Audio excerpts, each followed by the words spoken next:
The blinking red light on a digital dashboard was the only witness to a crime that should have been impossible. It was exactly 2:20, 8 in the morning, when a small medical server in Arizona recorded a sudden and final loss of telemetry from a wireless pacemaker. This was not a simple equipment malfunction or a dead battery. It was the digital equivalent of a heart stopping in total silence while the rest of the world slept. The device belonged to an 84-year-old woman whose life was supposedly guarded by the most advanced security money could buy in the exclusive hills of Tucson, yet as that signal vanished into the ether, so did she. There were no broken windows and no tripped alarms to alert the authorities in those early morning hours. Instead, there was only a void where a human life had been just moments before. This case does not begin with a body or a witness, but with a precise electronic heartbeat that simply ceased to exist within the range of its home receiver. Why would a kidnapper target an elderly woman only to immediately disable the very medical device keeping her alive? Was this a calculated execution or a desperate struggle that went too far before the sun even rose? The mystery of what happened in those 25 minutes between the last motion sensor trigger and the final pacemaker signal remains one of the most chilling puzzles in recent history. To understand how a grandmother could vanish from a fortress, we must look closer at the digital breadcrumbs left behind. If you want to help us uncover the truth in cases like this, please consider subscribing to Crime with John as we dive deep into the evidence that the shadows tried to hide. The sprawling estate in the Catalina Foothills was designed to be a sanctuary of glass and stone, a place where the desert heat stayed out and the residents stayed safe. Nancy Guthrie lived a life defined by a quiet, predictable rhythm that revolved around her family and her health. She was a woman who never missed a Sunday service and never left her front door unlocked. Yet the days leading up to her disappearance were marked by a series of small, unsettling anomalies that no one noticed until it was far too late. The most glaring irregularity was not a threat from the outside, but a physical change to the house itself. A side door leading toward the guest wing had been found propped open with a small decorative stone, a detail that contradicted every safety protocol Nancy had followed for decades. Her daughter, Savannah Guthrie, known to millions as a national news anchor, had always ensured her mother had the best protection, but even the best security relies on the habits of the people inside.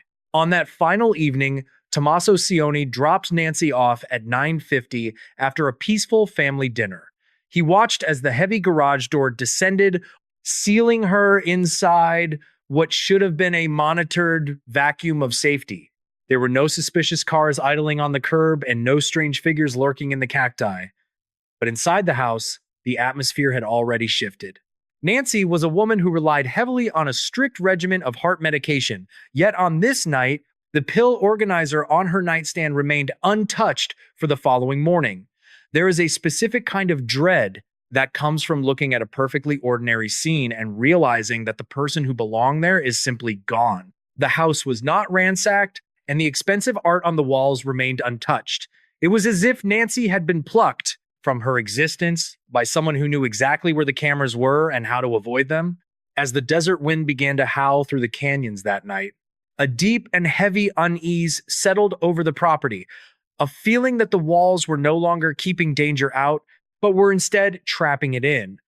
The timeline of the abduction is a masterpiece of dark precision that began long before the sun went down. At precisely 1:47 in the morning, the digital eyes of the Guthrie residents were systematically blinded. A figure appearing on the Nest doorbell camera was the last thing the system recorded before the feed went black. This individual was calculated, wearing a dark mask and tactical gloves, carrying an Ozark Trail backpack that looked out of place in such a high-end neighborhood. The intruder did not use a crowbar or a brick. Instead, they moved with a familiarity that suggested they had stood in that driveway many times before.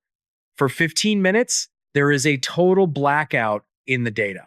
Then, at 2:12, the internal motion sensors in the hallway triggered a single event. Someone was moving through the house, but they were not heading for the jewelry box or the safe.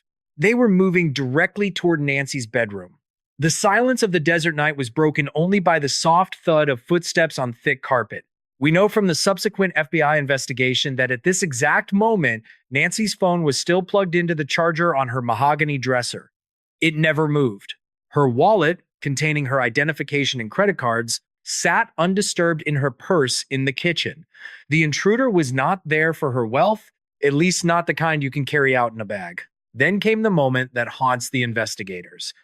At 2:28, the pacemaker signal cut out. This means Nancy was either physically removed from the house or the device itself suffered a catastrophic failure due to external pressure. The distance between her bed and the perimeter of the property is exactly 45 yards. If she was being carried, that is the exact amount of time it would take to reach a waiting vehicle. There were no screams reported by neighbors and no sounds of a struggle that reached the street. Just a silent digital flatline that signaled the beginning of a nightmare. The FBI would later report that the perpetrator seemed to know the exact layout of the house, avoiding the weight sensors near the main entrance.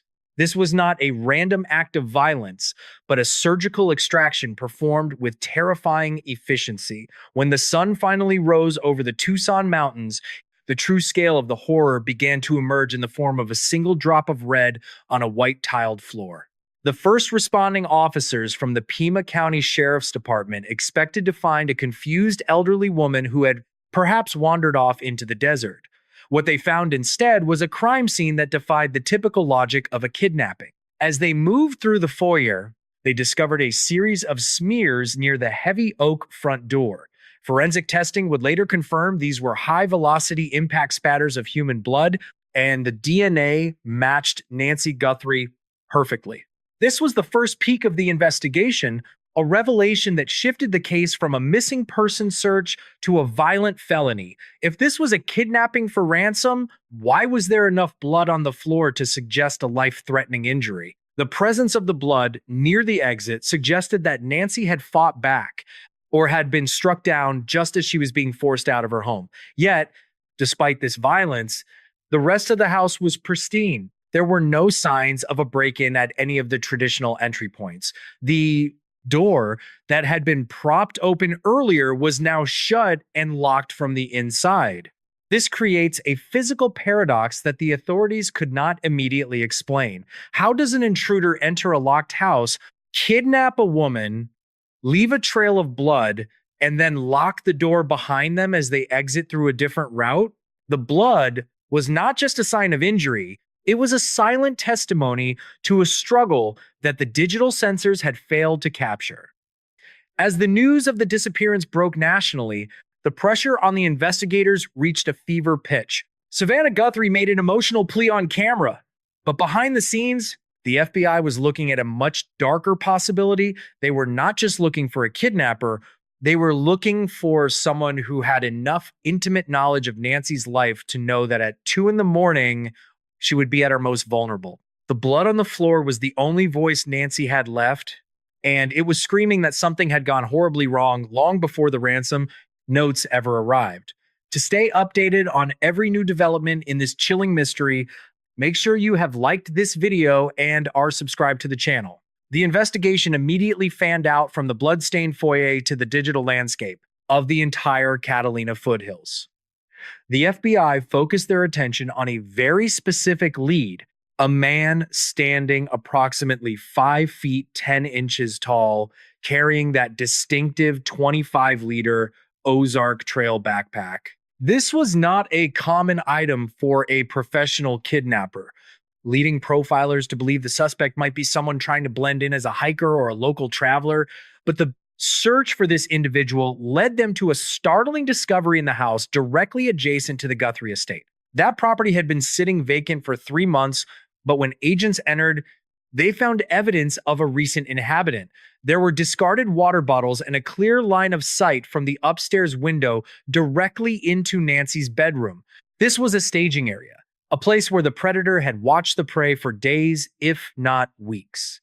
They knew her schedule, they knew when the lights went out, and they likely knew about the propped open door. As the forensics team processed the vacant house, a new and confusing element entered the fray. The family began receiving encrypted communications demanding a staggering $6 million in Bitcoin for Nancy's safe return. This reportedly came through an offshore server that made tracking nearly impossible. However, the lead investigators at the DOJ found a massive contradiction. Why would a sophisticated kidnapper capable of managing a $6 million cryptocurrency transaction leave behind a trail of physical blood and use a staging area so close to the crime scene? It didn't fit the profile of a professional organization. It felt personal, or perhaps it was a deliberate attempt to make it look like a kidnapping when the motive was actually something else entirely. The FBI began digging into Nancy's own history, looking for anything that could explain such a targeted attack. They discovered that while Nancy lived a quiet life, she had recently made several large, unexplained withdrawals from a secondary bank account that her family was unaware of. These were not transfers to her children or charities. They were cash withdrawals totaling over $100,000 in the 6 months prior to her disappearance. Suddenly, the image of the helpless grandmother began to blur, with the image of a woman who might have been hiding a significant financial secret. Was she being blackmailed? Was the $6 million ransom a calculation based on what someone thought she was worth, or what they knew she was hiding? The investigation was no longer just about a missing person. It was about unearthing the hidden life of Nancy Guthrie. The complexity of the financial trail began to overshadow the physical evidence as investigators pivoted from the bloodied hallway to Nancy's private ledgers. It was reported by multiple federal sources that the $6 million ransom demand in Bitcoin felt like a digital smokescreen designed to confuse a traditional police investigation. Forensic accountants diving into Nancy's history discovered a series of encrypted messages sent from a burner phone that had pinged towers near her home for 3 consecutive weeks. These messages were not just demands for money. They were calculated psychological strikes referencing specific family secrets that only an intimate associate would possess. The tension within the Guthrie family reached a breaking point as the FBI began questioning everyone who had access to the property's security codes. Savannah Guthrie's public role as a trusted journalist meant that her mother was a high-value target, but the forensic data suggested the threat was coming from a much closer orbit.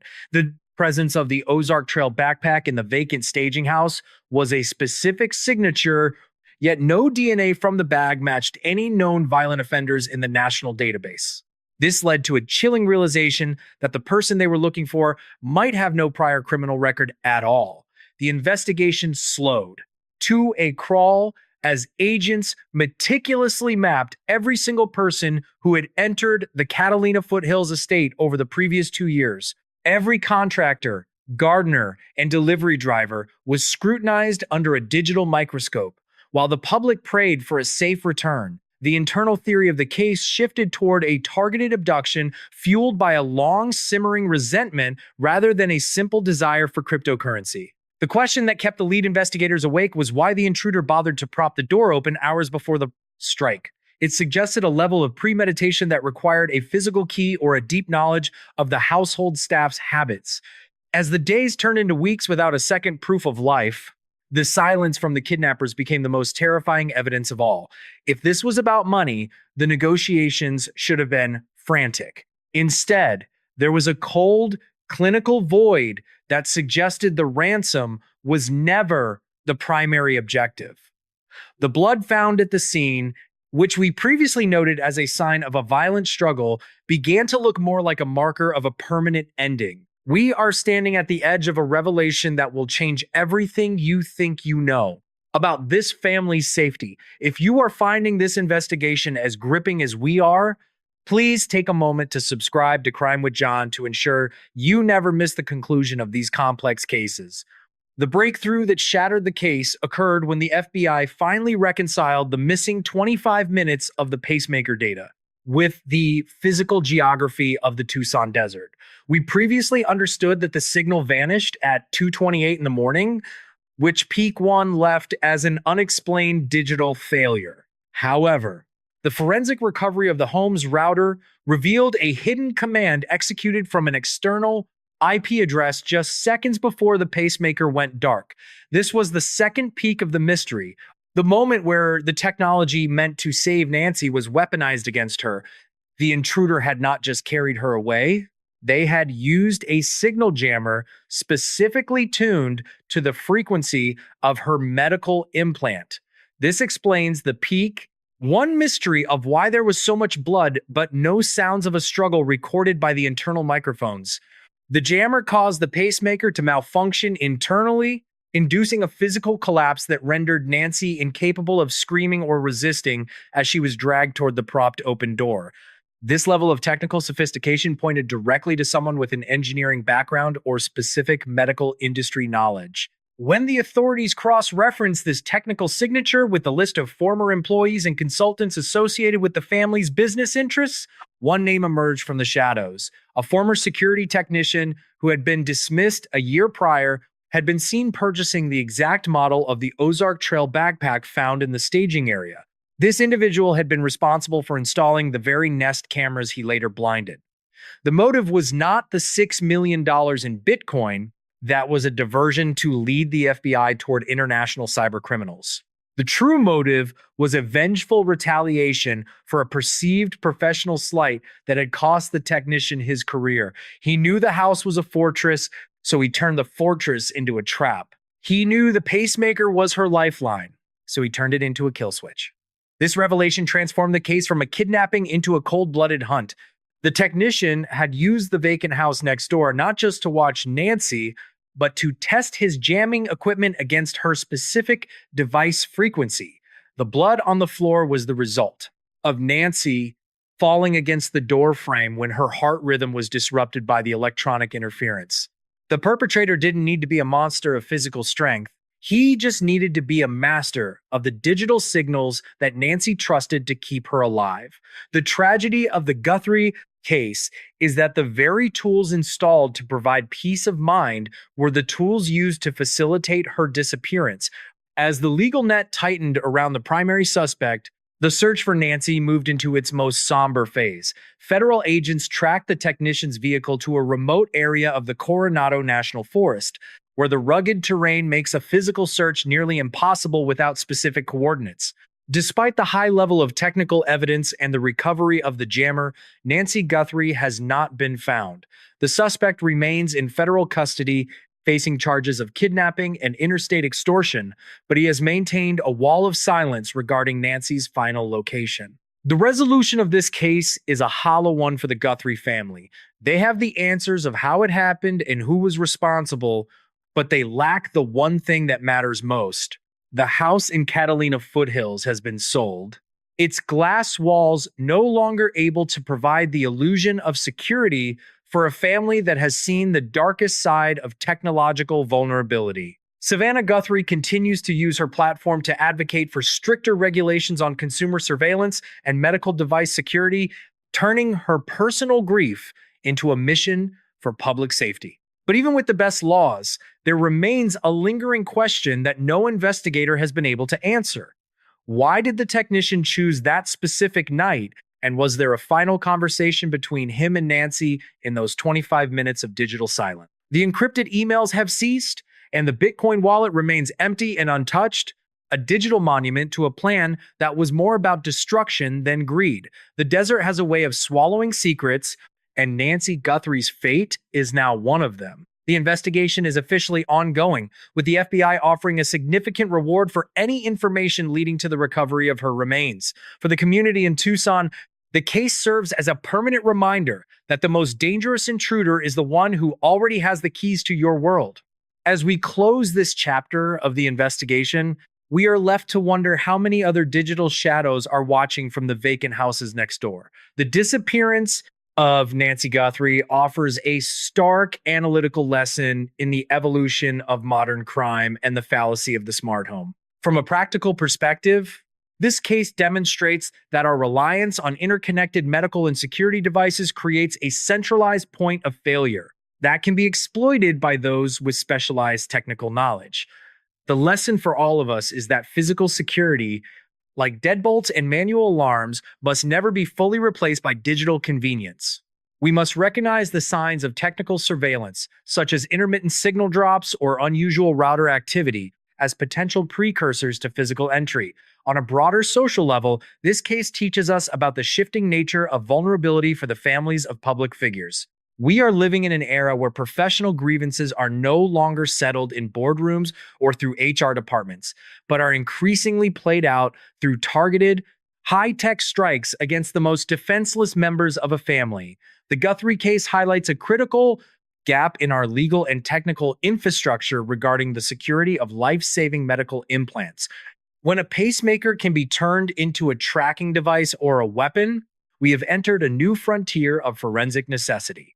Crime with John seeks to frame these tragedies not just as stories of loss, but as essential case studies in behavioral psychology and systemic failure. By analyzing the intersection of vengeance and technology, we can better understand the emerging threats in our increasingly transparent society. This is not just true crime, it is a vital examination of the risks we accept when we invite the digital world into our most private spaces. The shadow of what happened in the Catalina Foothills will continue to loom over the field of forensic investigation for years to come. Nancy Guthrie was a woman of routine and faith, caught in the crosshairs of a modern predator who understood the wires behind the walls better than the person living within them. We have laid out the facts of the digital breach, the weaponization of a pacemaker, and the cold reality of a vengeance that demanded no less than a life. While the justice system moves forward with the prosecution of the alleged technician, the true resolution remains buried somewhere in the vast Arizona wilderness. This case reminds us that even in a world of constant connection, it is the moments of silence that truly define the mystery. We thank you for joining us on this deep dive into the Guthrie file, and we invite you to look at your own surroundings with a more critical eye. What signals are you broadcasting, and who might be listening? If you found this analysis insightful, make sure to engage with the community in the comments below and share your thoughts on the role of technology in modern crime. Our next investigation takes us to the Pacific Northwest, where a series of cold cases are being reopened thanks to a new breakthrough in genetic genealogy. Subscribe and click the bell icon to be the first to see Evidence with John as we continue to seek the truth in the darkness. Thank you for watching.